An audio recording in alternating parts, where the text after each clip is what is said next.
معافی کا اعلان عام۔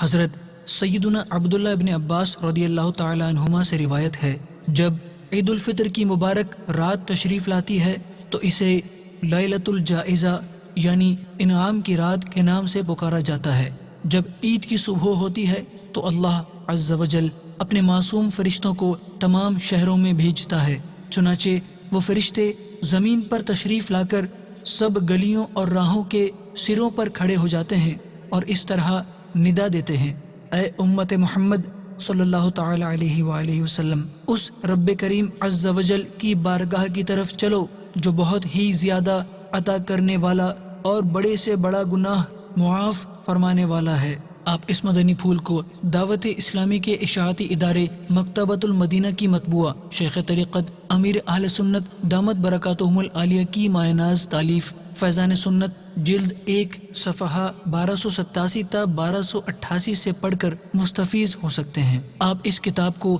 دعوت اسلامی کی ویب سائٹ www.dawat-islami.net سے اردو کے ساتھ ساتھ مختلف زبانوں میں بھی ڈاؤن لوڈ کر سکتے ہیں۔ آج ہی اس کتاب کو مکتبۃ المدینہ کی مختلف شاخوں سے طلب کیجیے، نیز شادی غمی کی تقریبات، اجتماعات، اعراس اور اجتماعات میلاد وغیرہ میں مکتبۃ المدینہ کے شائع کردہ رسائل تقسیم کر کے ثواب کا ڈھیروں خزانہ حاصل کیجیے۔